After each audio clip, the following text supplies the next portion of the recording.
For years, Columbus had been turned away by monarch after monarch, his calculations dismissed, his demands deemed outrageous. But in April 1492, as Spain stood on the brink of greatness, Isabella and Ferdinand decided to take a gamble that would change the world forever. An agreement was sealed in the Capitulations of Santa Fe, a contract between Columbus and the Catholic monarchs, outlining the terms of his audacious voyage across the uncharted Atlantic Ocean. Columbus would lead the expedition. He would recruit his own men, command the ships, and sail west in search of a new route to Asia, toward India, China, and the Spice Islands. It was his responsibility to brave the unknown, to gamble his life and reputation on this voyage. But Columbus was not without reward. The Catholic monarchs granted him lofty titles: Admiral of the Ocean Sea, Viceroy, and Governor-General over any lands he discovered. Lands that would be claimed in the name of Castile and Aragon. Columbus was promised a tenth of all the riches, gold, silver, spices, and trade, that these lands might yield.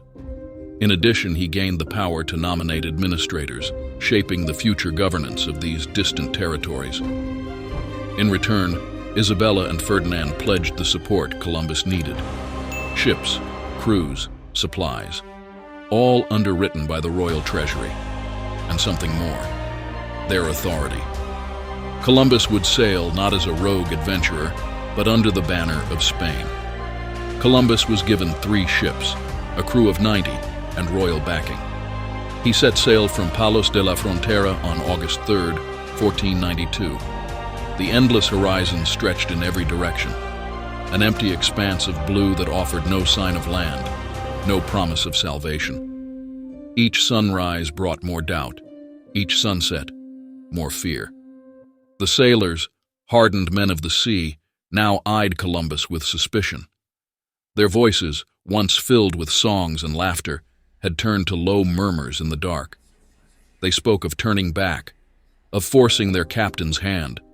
Storm clouds gathered on the distant edge of the sky as if nature herself questioned their daring voyage. Every creak of the ship, every sudden gust of wind, sent shivers down spines. Had they sailed too far?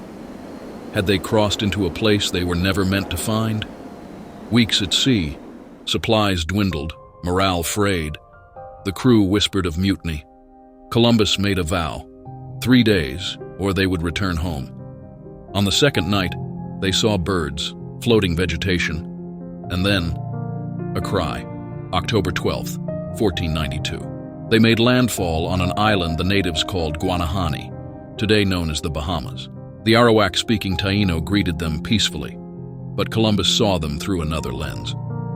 He wrote in his journal that they would make good servants. Columbus sailed on to Cuba, then Hispaniola. Here on the island of Hispaniola, in an area in what is modern-day Haiti, he laid the foundation for Spain's first colony in the New World. La Navidad Fortress, a fragile outpost, filled with the hope of riches but destined for bloodshed. On January 16, 1493, Columbus returned to Spain triumphant.